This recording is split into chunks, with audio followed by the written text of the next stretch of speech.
Bismillahirrahmanirrahim. Assalamualaikum warahmatullahi wabarakatuh. Hamdan wa syukranillah. Usolli wa usallimu ala rasulillah. Asyhadu an la ilaha illallah wa asyhadu anna muhammadan rasulullah.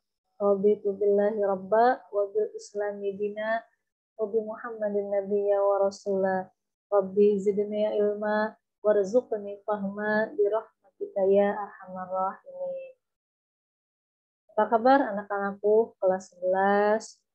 Mudah-mudahan kalian dalam keadaan sehat walafiat ya, dan masih semangat untuk mengikuti pembelajaran daring ini ya.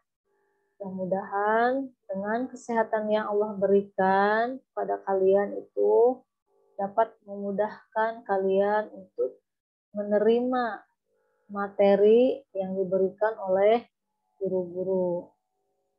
Ini adalah pertemuan kita yang ketiga ya. Sini Ibu akan menyampaikan materi yang kedua, yaitu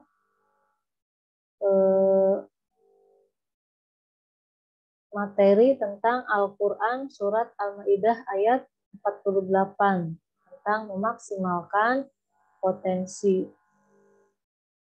Ada dua kompetensi dasar, yaitu kompetensi pengetahuan dan kompetensi keterampilan.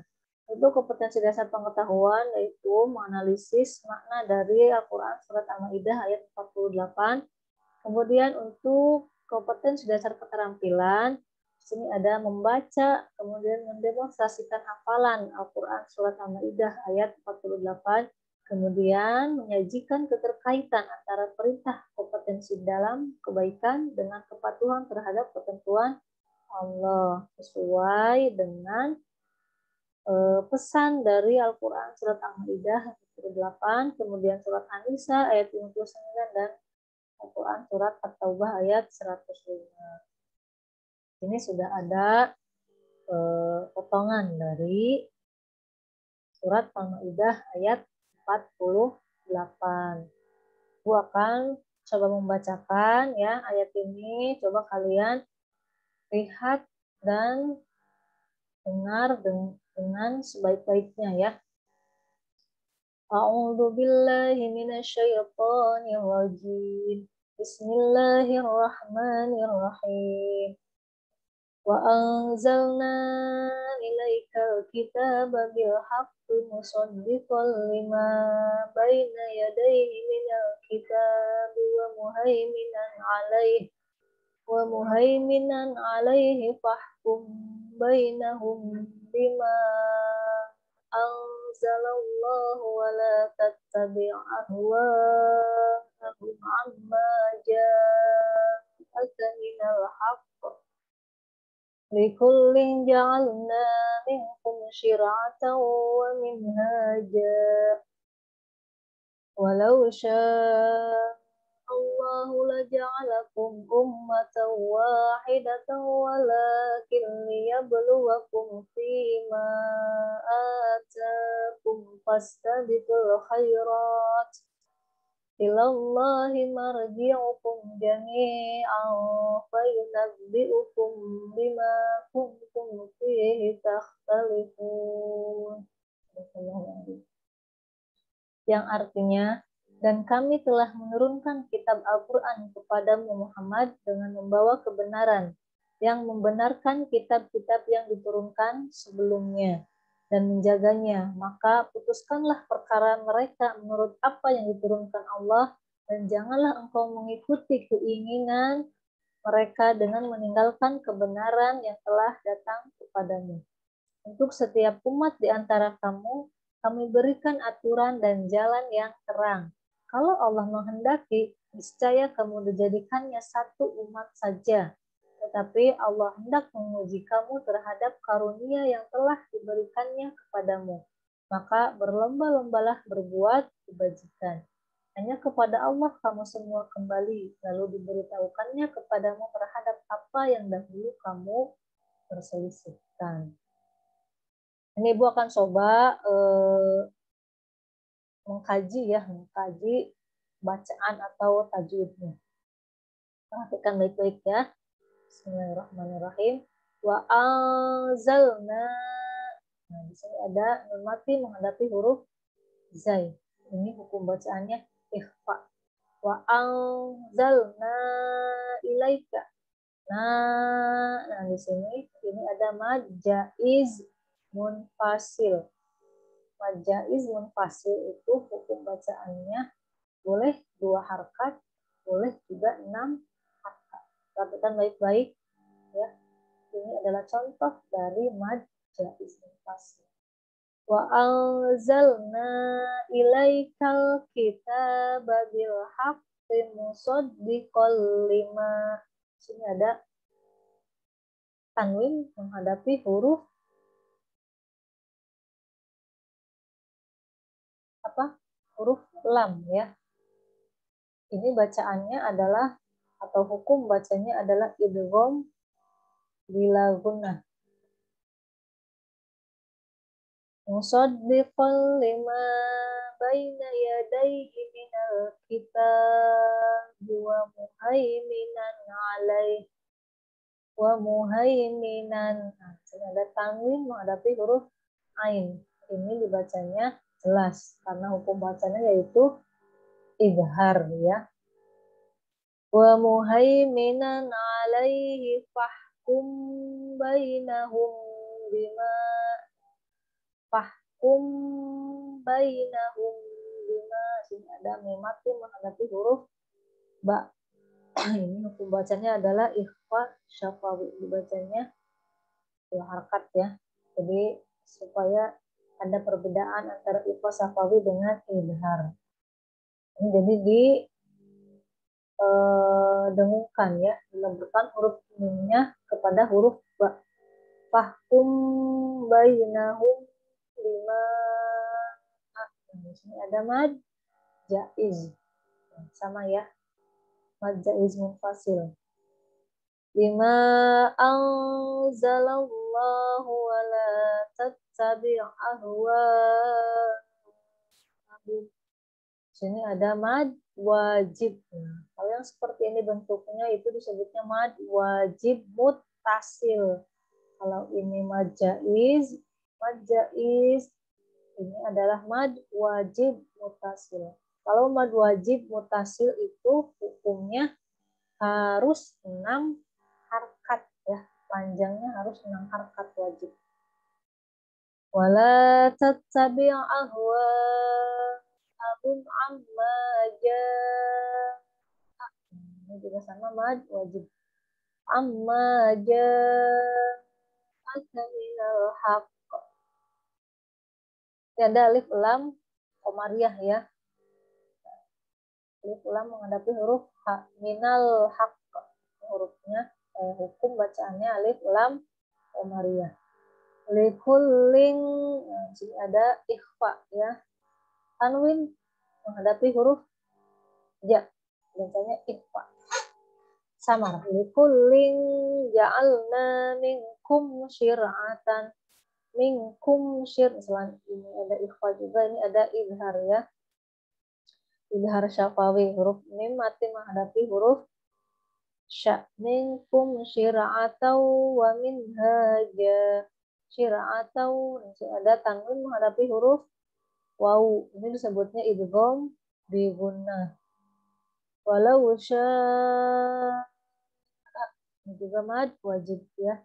Walau sya'allahu laja'alakum ummatan wahidatan walakin liyabluwakum fima atakum fastabiqul khairat.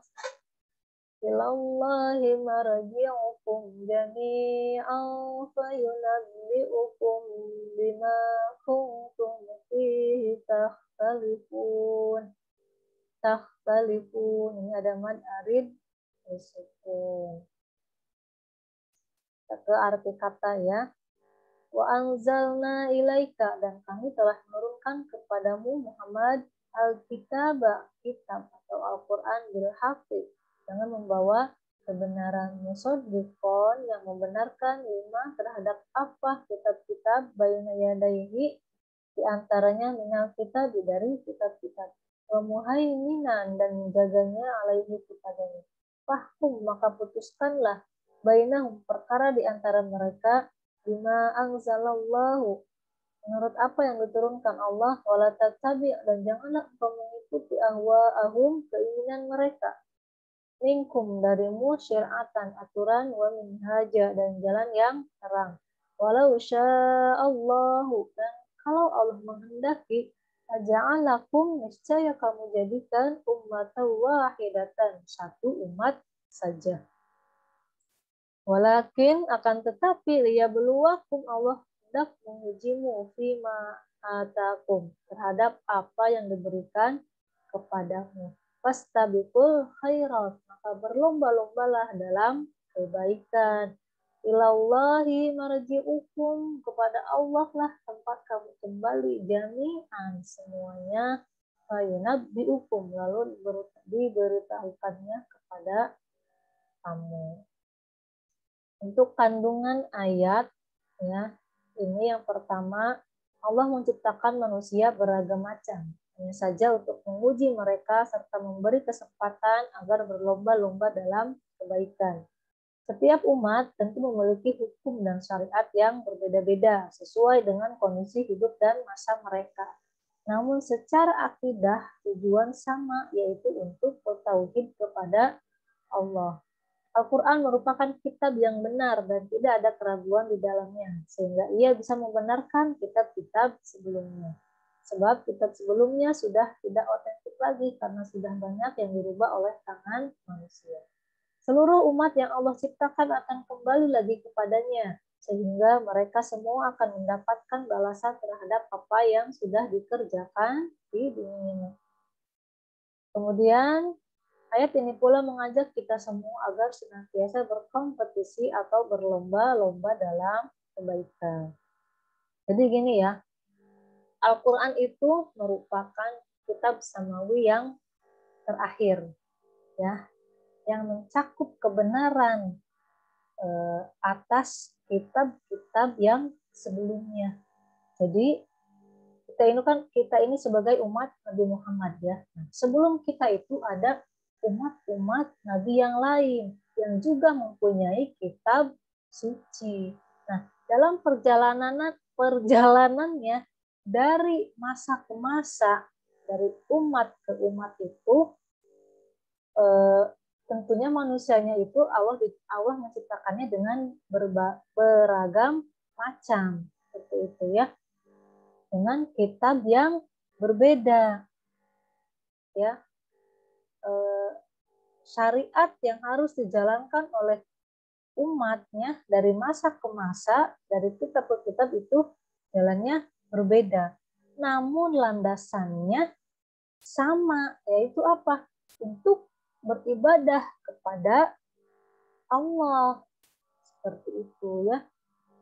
Sebenarnya dengan kekuasaan Allah, dengan kebesaran Allah, bisa saja Allah menciptakan hanya satu umat saja, sehingga kehidupan ini sifatnya stagnan. Nah, pada realitasnya tidak seperti itu. Jadi Allah menginginkan kita itu menggunakan apa yang telah Allah karuniakan kepada manusia, yaitu apa? Akalnya. Untuk apa? Untuk terus maju dan berkembang, seperti itu ya.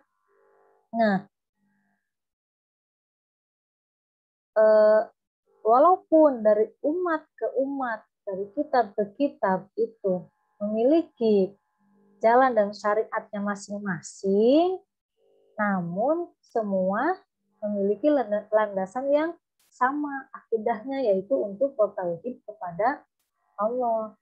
Dan pada akhirnya kita semua umat manusia itu akan kembali lagi kepada Allah. Jadi marilah kita sama-sama gunakan apa yang telah Allah karuniakan kepada kita berupa akal untuk apa? Untuk berlomba-lomba dalam berbuat kebaikan. Karena apa? Karena pada akhirnya kita semua akan kembali kepada Allah. Di mana pada masa itu apa-apa yang kita perbuat di dunia itu akan dipertanggungjawabkan. Barang siapa yang di dunianya berbuat taat kepada Allah, maka akan diberikan ganjaran berupa surga. Namun apabila pada hidupnya durhaka kepada Allah, maka akan diberikan azab berupa neraka. Na'udzubillah min dzalik ya. Na'udzubillah. Marilah kita sama-sama berkompetisi atau berlomba-lomba dalam berbuat kebaikan. Kemudian apa sih Bu maksudnya dari kompetisi dalam kebaikan itu? Pengertian kompetisi itu secara mudahnya yaitu persaingan ya, perlombaan lah seperti itu. Menurut Kamus Besar Bahasa Indonesia artinya persaingan. Terus kebaikan itu apa Bu? Kebaikan menurut ajaran Islam itu adalah amal soleh. Amal soleh itu apa? Ya segala perbuatan yang tidak merusak atau menghilangkan kerusakan. Amal soleh juga adalah perbuatan yang mendatangkan maslahah bagi diri sendiri. Kemudian kriteria perbuatan baik itu. Yang pertama adanya niat yang ikhlas karena Allah. Jadi ketika kita hendak berbuat kebaikan, perbaiki niat kita dulu. Untuk apa sih kita berbuat ini seperti itu ya? Itu harus ikhlas hanya karena Allah Ta'ala. Harus lillahi Ta'ala ya.